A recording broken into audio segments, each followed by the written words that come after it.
Hello friends, स्वागत आप सभी का हमारे यूट्यूब चैनल में। तो फ्रेंड्स, आज हम लोग इस वीडियो में जेसीईआरटी क्लास 6 का मैथ में प्रश्नावली 5.6 का जो बाकी क्वेश्चन बच गया था, भाषा वाला क्वेश्चन, उसको आज इस वीडियो में करेंगे। देखिए, ये वीडियो का दूसरा पार्ट है। इससे पहले एक वीडियो मैंने अपलोड कर दिया है, उस वीडियो में क्वेश्चन 1 और 2 को किए थे। तो चलिए आज हम लोग इस वीडियो में आगे का क्वेश्चन को हल करते हैं, मतलब 3 नंबर का क्वेश्चन से आगे का क्वेश्चन को हल करेंगे। और 3 नंबर का क्वेश्चन से आगे का क्वेश्चन सब जितना भी है सब भाषा वाला क्वेश्चन है, ठीक है। तो देखिए यहाँ पर जो 3 नंबर का क्वेश्चन में कह रहा है, एक नल एक हौज का 1/2 भाग 1 घंटे में भरता है। दूसरा नल 1 घंटे में 1/3 भाग भरता है। दोनों नल मिलकर 1 घंटे में हौज का कितना भाग भरेंगे। तो चलिए इसको हल करते हैं, ठीक है। देखिए, सबसे पहले क्या करेंगे, यहाँ पर हल लिखेंगे। यहाँ पर आपको सबसे पहले लिख देना है जो पहला नल है वो कितना भरता है, ठीक है। तो यहाँ पर लिखना है आपको पहला नल द्वारा हौज का भरा जाने वाला भाग। देखिए कितना है, तो 1/2 दिया हुआ है, ठीक है। एक नल एक हौज का 1/2 भाग 1 घंटा में भरता है ना। तो बस वही चीज़ यहाँ पर लिखना है आपको। अब दूसरा नल के लिए लिखना है, तो यहाँ पर लिखना है आपको दूसरा नल द्वारा हौज का भरा जाने वाला भाग बराबर। देखिए कितना भरता है, दूसरा नल 1/3 भाग भरता है, तो यहाँ पर 1/3 भाग लिख देंगे, ठीक है। तो चलिए अब आगे इसको क्या करना है, यहाँ पर आपको लिखना है इसीलिए दोनों नलों द्वारा भरा जाने वाला भाग क्या होगा, तो दोनों को जोड़ देंगे, आंसर आपका निकल जाएगा। तो यहाँ पर आपको लिख देना है दोनों नलों द्वारा भरा जाने वाला भाग बराबर क्या करना है, 1/2 प्लस 1/3 लिख देना है। अब 2 और 3 का एलसीएम आपको ले लेना है, ठीक है, क्योंकि दोनों का हर अलग अलग है। 2 एका 2, 3 नहीं चलेगा। अब 3 से चलाते हैं, 3 एका 3, 1 को छोड़ देना है, तो कितना हो जाएगा। देखिए 2 और 3 को गुना करिएगा, 2 तिया 6। तो यहाँ पर आपका एलसीएम 6 आ गया। 2 का पढ़ा 3 बार पढ़ने पर 6 आता है, तो 3 को 1 से गुना करेंगे तो 3 होगा, प्लस चिन्ह है, प्लस चिन्ह देना है। 3 का पढ़ा कितना बार में, 6, 2 बार में, तो 2 को ले जाके 1 से गुना करेंगे तो कितना होगा, 2 होगा, 2 लिख देंगे। ऊपर में 3 2 जोड़ने पर हो जाएगा 5 और नीचे 6, तो 5/6 भाग हो जाएगा इस क्वेश्चन का आंसर, ठीक है। मतलब पहला नल द्वारा और दूसरा नल द्वारा, दोनों नलों द्वारा अगर भरा जाए 1 घंटा में, तो हौज का कितना भाग भरेगा, 5/6 भाग भरेगा, ठीक है। तो आप इसको देख लीजिए, एकदम इसी तरीके से आपको लिख लेना है अपना कॉपी में, आपका आंसर हो जाएगा। तो चलिए आप इसको देख लीजिए, नोट कर लीजिए अपना कॉपी में, फिर हम लोग बढ़ते हैं अगला क्वेश्चन की ओर। देखिए फ्रेंड्स, अगला क्वेश्चन है 4 नंबर, और इस क्वेश्चन में कह रहा है 2 मीटर लंबा एक तार के 2 टुकड़े किए गए। यदि एक टुकड़े की लंबाई 1/5 मीटर है तो दूसरे टुकड़े की लंबाई ज्ञात कीजिए, ठीक है। देखिए बहुत ही आसान है, चलिए इसको बनाते हैं, आपको समझ में आएगा। सबसे पहले आपको क्या लिखना है, तार की कुल लंबाई, ठीक है। तार की कुल लंबाई बराबर कितना दिया है, 2 मीटर, तो यहाँ पर लिख देते हैं 2 मीटर। 2 मीटर का तार है। अब यहाँ पर देखिए तार को क्या किया जा रहा है, 2 टुकड़े में बांटा जा रहा है ना, 2 टुकड़ा किया जा रहा है। तो सबसे पहले लिखेंगे तार के एक टुकड़े, तार के एक टुकड़े की लंबाई, जो 2 टुकड़ा हुआ उसमें से एक टुकड़ा कितना हुआ, तो 1/5 मीटर, ठीक है। यहाँ पर दिया हुआ है एक टुकड़े की लंबाई 1/5 मीटर, तो बस वही चीज़ लिखे हैं, तार के एक टुकड़े की लंबाई 1/5 मीटर हुआ।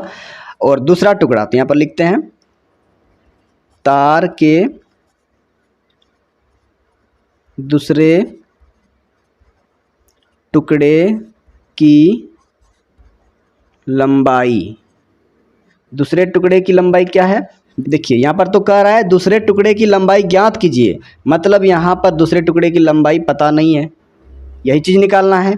तो क्या करेंगे, 2 मीटर जो कुल तार की लंबाई है उसमें से तार के पहले टुकड़े की लंबाई को घटा देंगे तो दूसरा टुकड़ा की लंबाई पता चल जाएगा।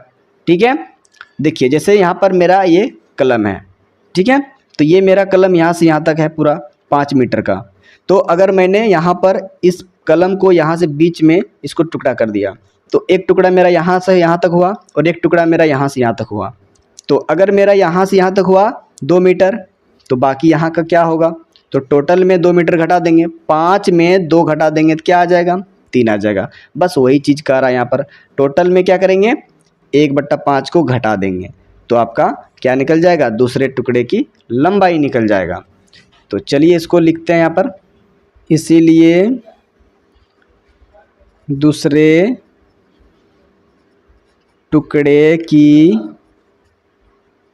लंबाई बराबर कुल लंबाई कितना है 2, तो 2 लिखेंगे और माइनस कर देंगे एक टुकड़े की लंबाई से। ठीक है, तो एक टुकड़ा कितना है 1/5 मीटर। ध्यान दीजिएगा 2 के नीचे आप 1 लगा सकते हैं, है ना, किसी भी पूर्ण संख्या के नीचे हम आप 1 लगा सकते हैं। अब यहाँ पर 1 और 5 का एलसीएम लीजिएगा तो आपका 5 आ जाएगा। 1 का पढ़ा कितना बार पढ़ने पर 5 आता है, तो 5 बार पढ़ना होगा। तो 5 को ले जाके ऊपर में गुना करेंगे 2 के साथ तो कितना होगा, 5 दूनी 10, तो यहाँ पर 10 लिखेंगे, माइनस चिन्ह है माइनस चिन्ह लगा देंगे। अब 5 का पढ़ा 1 बार पढ़ने पर 5 आता है तो 1 को 1 के साथ गुना करेंगे ऊपर में तो क्या होगा, 1 हो जाएगा। अब यहाँ पर 10 में 1 घटेगा तो 9 आ जाएगा, नीचे 5 है तो 5 लिख देंगे।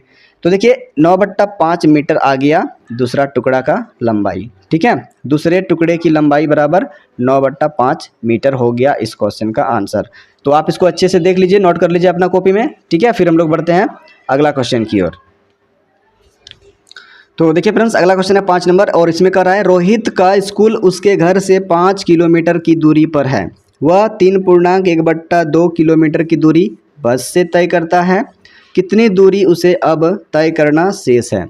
तो चलिए इसको भी बनाते हैं, आपको समझ में अच्छे से आएगा। देखिए सबसे पहले आपको लिखना है कुल दूरी। ठीक है, कुल दूरी लिख लेना है और बराबर देके लिख देना है 5 किलोमीटर। ठीक है, तो यहाँ पर लिखते हैं 5 किलोमीटर, ये कुल दूरी है। अब ध्यान दीजिए यहाँ पर बस द्वारा तय की गई दूरी बराबर कितना है 3.1/2, 3.1/2। क्लियर है, तो ध्यान दीजिएगा कुल दूरी इतना है जबकि बस द्वारा तय किया गया दूरी है 3.1/2, मतलब 5 किलोमीटर टोटल दूरी है और 3.1/2 किलोमीटर दूरी जो है ना तय कर चुका है, किलोमीटर इतना दूरी तय कर चुका है। तो बाकी जो दूरी है वो निकालना है आपको। तो आपको क्या करना है, कुल दूरी में बस द्वारा तय की गई दूरी को घटा देना है, आपका आंसर आ जाएगा। तो यहाँ पर आपको लिखना है सिंपल सा शेष दूरी बराबर लिखना है यहाँ पर 5 घटाओ इसको लिख देना है 3.1/2। देखिए ध्यान से पहले 5 लिखेंगे, माइनस चिन्ह दे देना है आपको। ठीक है, उसके बाद इस पूर्णांक को तोड़ देना है। देखिए 2 तिया 6, 6 और 1 7, ऊपर में 7 हो गया, नीचे 2 है तो 2 रहने देते हैं। 5 के नीचे कुछ नहीं है तो 1 लगा सकते हैं। 2 और 1 का एलसीएम लीजिएगा तो आपका 2 आएगा। क्लियर है, अगर आपको एलसीएम नहीं निकालने आता है तो आप हमें कमेंट जरूर करिएगा। ठीक है, अब देखिए 1 का पढ़ा कितना बार में 2 आता है, तो 2 बार आपको पढ़ना पड़ेगा। तो 2 को 5 से गुना करेंगे तो कितना होगा, 5 दूनी 10, यहाँ पर 10 लिखेंगे, माइनस चिन्ह है माइनस चिन्ह लगा देंगे। अब 2 का पढ़ा कितना बार में 2, 1 बार में आता है तो 1 को ले जाके ऊपर में गुना करेंगे 7 के साथ तो कितना होगा, 7 का 7, यहाँ पर 7 लिख देंगे। अब सिंपली इसको घटा देंगे, 10 में 7 घटेगा तो 3 आ जाएगा और नीचे कितना है 2, तो 3/2 किलोमीटर ये हो जाएगा आपका आंसर। ठीक है, 3/2 किलोमीटर अभी शेष है, बाकी है। तो इस तरीके से देखिए 5वां नंबर का सवाल आपको सॉल्व करना है। तो उम्मीद करते हैं कि आपको ये भी सवाल अच्छे से समझ में आ गया होगा। तो आप इसको देख लीजिए अच्छे तरीके से और नोट कर लीजिए अपना कॉपी में। फिर हम लोग बढ़ते हैं अगला क्वेश्चन की ओर। तो चलिए फ्रेंड्स अगला क्वेश्चन देखते हैं 6 नंबर। देखिए इसमें कह रहा है राम ने एक अलमारी के 4/7 भाग में अपनी पुस्तक रखी है, जबकि रहीम ने उसी अलमारी के 2/9 भाग में अपनी पुस्तक रखी है। दोनों मिलकर अलमारी के कितने भाग में पुस्तक रखे हैं, अलमारी का कितना भाग खाली है। दो क्वेश्चन आपको यहाँ पर पूछा गया है। पहला क्वेश्चन है दोनों मिलकर अलमारी के कितने भाग में पुस्तक रखे हैं, और दूसरा क्वेश्चन है अलमारी का कितना भाग खाली है। तो चलिए इसको भी हल करते हैं, आपको अच्छे से समझ में आएगा। वीडियो को शुरू से अंत तक जरूर देखिएगा। सबसे पहले आपको क्या करना है, यहाँ पर लिखना है राम द्वारा अलमारी में पुस्तक रखे भाग बराबर 4/7। ठीक है, राम ने एक अलमारी के 4/7 भाग में अपनी पुस्तक रखी है।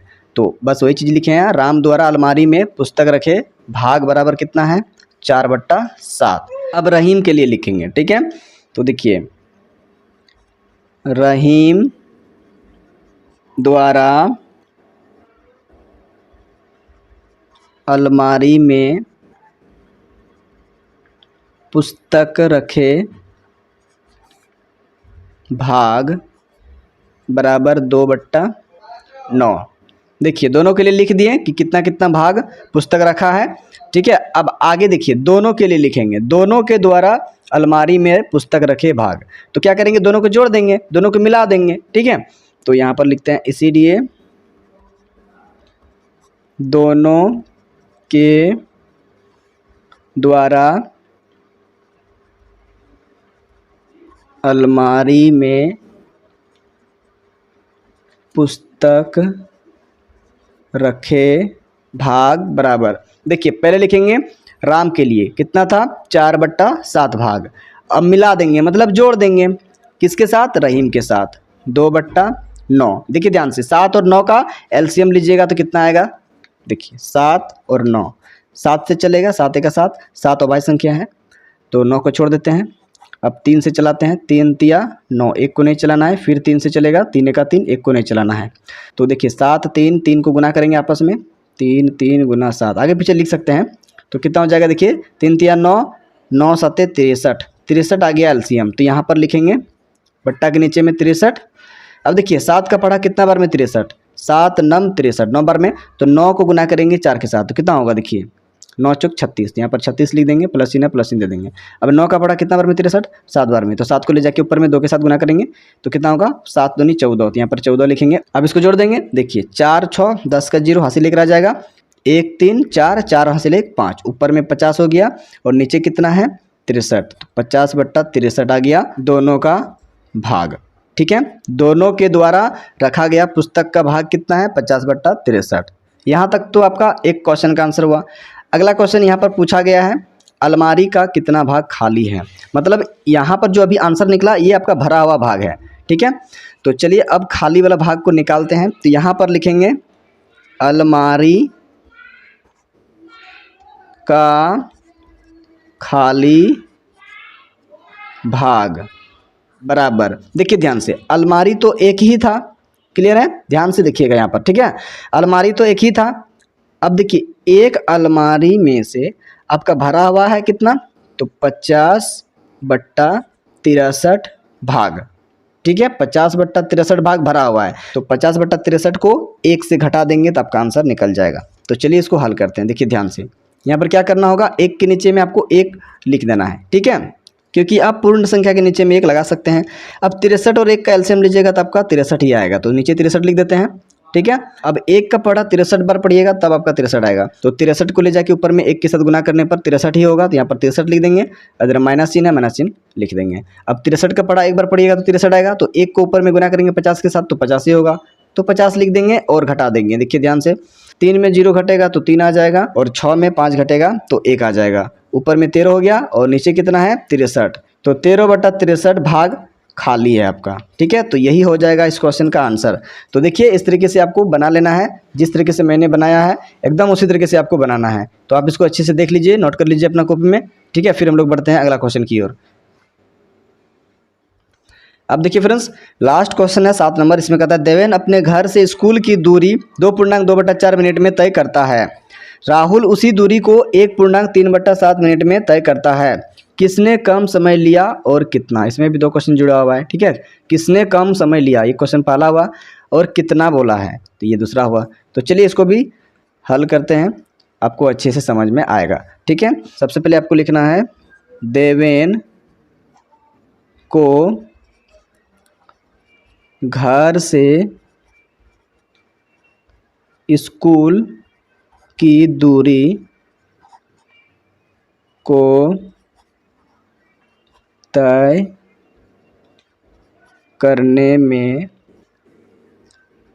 लगा समय बराबर कितना दिया हुआ है, देखिए यहाँ पर 2.2/4। ठीक है, तो यहाँ पर लिखते हैं 2.2/4। मिनट है तो मिनट लिख देते हैं। अब आगे लिखेंगे राहुल के लिए। देखिए राहुल को घर से स्कूल की दूरी को तय करने में लगा समय बराबर, देखिए राहुल का कितना समय दिया हुआ है 1.3/7 मिनट। तो यहाँ पर लिखते हैं 1.3/7 मिनट।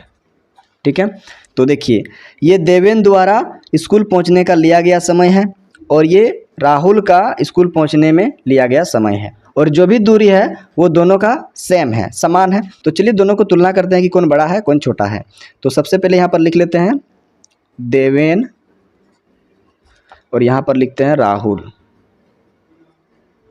ठीक है, देवेन का समय लिखते हैं। देखिए देवेन का समय दिया हुआ है 2.2/4, तो यहाँ पर लिखते हैं 2.2/4 और राहुल का समय है 1.3/7। इसको चलिए सॉल्व करते हैं। देखिए यहाँ पर 4 दूनी 8, 8 दो 10, 10/4 और इसको सॉल्व करने पर कितना आता है 7 का 7, 7 3 10, 10/7। ध्यान से देखिएगा यहाँ पर 10/4 है, 10/7 है। ठीक है, तो दोनों का हर क्या है अलग अलग है, असमान है। तो हर अलग अलग रहता है तो तुलना करने में थोड़ा सा हार्ड होता है, तो इसको क्या कर लेते हैं हर को बराबर कर लेते हैं। तो कैसे बराबर करते हैं, देखिए ध्यान से 4 और 7 का एलसीएम ले लेते हैं। ठीक है, तो 4 और 7 का एलसीएम लीजिएगा तो 28 आएगा। देखिए 2 दूनी 4, 7 को नहीं चलाते हैं, नहीं चलेगा। ठीक है, इसीलिए नहीं चलाते हैं। 2 1 2, 7 को नहीं चलाते हैं। अब 7 से 7 1 7, 1 को नहीं चलाते हैं। अब यहाँ पर गुना कर देंगे 2 दूनी 4, 4 7 28, 28 आ गया एलसीएम। तो ऊपर नीचे आपको गुना का चिन्ह देना है। ठीक है, क्योंकि हम लोग हर बराबर कर रहे हैं तो 4 का पढ़ा कितना बार पढ़ने पर एलसीएम के बराबर आएगा, मतलब 28 के बराबर आएगा। तो देखिए 4 7 28, तो यहाँ पर 7 लिखेंगे। जब नीचे 7 से गुना किए तो ऊपर में भी 7 से ही गुना करेंगे। ठीक है, सेम नंबर से। अब यहाँ पर वही काम करेंगे, बट्टा को बड़ा कर देंगे, नीचे ऊपर गुना का चिन्ह लगा देंगे। अब देखिए 7 का पढ़ा कितना बार पढ़ने पर 28 आएगा, तो 7 चौके 28 4 बार, तो 4 लिखेंगे नीचे तो ऊपर में भी 4 लिखेंगे। तो देखिए गुना करने पर कितना हो जाएगा 10 चौके 40 हो जाएगा आपका ऊपर में, और नीचे कितना हो जाएगा 7 चौके 28। यहाँ पर 28 लिख देते हैं। आप इसको थोड़ा सा रफ में कर लीजिएगा। ठीक है, यहाँ पर थोड़ा सा ज़्यादा सट गया। ठीक है, इसको गुना करते हैं, देखिए कितना होगा 7 ढंग 70 ऊपर में और नीचे 7 चौके 28। ध्यान से देखिएगा यहाँ पर 70/28 आया और यहाँ पर 40/28 आया, मतलब दोनों का हर क्या हो गया अब बराबर हो गया। यही तो हम लोग चाह रहे थे, दोनों का हर बराबर करने। तो देखिए दोनों का हर बराबर हो गया। तो ऊपर अब देखेंगे, नीचे नहीं देखेंगे। ऊपर में क्या है 70 है और यहाँ पर क्या है 40 है, तो 70 बड़ा हुआ कि 40 बड़ा हुआ, तो आप कहोगे 70 बड़ा हुआ। इसका मतलब देवेन का वैल्यू ज़्यादा है ना, मतलब ज़्यादा समय देवेन लगाता है। तो यहाँ पर इस तरीके से बड़ा का चिन्ह मैं आपको दिखा देता हूँ। ठीक है, तो यहाँ पर क्वेश्चन में पूछा गया है कौन कम समय लेता है। देखिए किसने कम समय लिया और कितना, तो कम समय राहुल ने लिया, तो वही चीज़ यहाँ पर लिखेंगे। अतः राहुल द्वारा कम समय लिया गया, और कितना लिया गया तो चलिए उसको भी लिखते हैं। नीचे में लिखते हैं अब राहुल द्वारा लिया गया समय बराबर 70/28 में घटा देंगे 40/28। देखिए दोनों का हर समान है तो एलसीएम आपका 28 होगा। ऊपर में 70 है, 70 लिखेंगे, माइनस चिन्ह दे देंगे और फिर 40 लिख देंगे। हर बराबर रहता है तो ऊपर में जैसा रहता है वैसा लिख के घटा देते हैं या फिर जोड़ देते हैं। तो चलिए इसको हल करते हैं। अब आंसर आपका निकल जाएगा। देखिए 70 में 40 घटेगा तो 30 आ जाएगा ऊपर में, और नीचे 28 है, 28 लिख देते हैं, या 28 है, ठीक है। अब देखिए यहाँ पर ये कट जाएगा तो देखिए इसका आधा हो जाएगा 15, इसका आधा हो जाएगा 14, ठीक है। तो 15/14 मिनट होगा, मिनट, ठीक है। 15/14 मिनट हो जाएगा इस क्वेश्चन का आंसर। तो आप इसको देख लीजिए, अच्छे तरीके से नोट कर लीजिए, ठीक है। तो देखिए फ्रेंड्स, इस तरीके से आज हम लोग इस वीडियो में एक्सरसाइज 5.6 का जितना भी सारा क्वेश्चन था, तो इस वीडियो में हम लोग सारा क्वेश्चन को देख लिए। तो उम्मीद करते हैं कि आपको सारा क्वेश्चन अच्छे से समझ में आ गया होगा। तो अगर आपको ये वीडियो अच्छा लगा, समझ में आया, प्लीज़ वीडियो को लाइक करके चैनल को जरूर सब्सक्राइब कर लीजिएगा, साथ साथ में बेल आइकन का नोटिफिकेशन भी जरूर ऑन कर लीजिएगा। तो चलिए अब मिलते हैं अगला वीडियो में अगला एक्सरसाइज का क्वेश्चन को लेकर। तब तक के लिए bye, thank you for watching this video.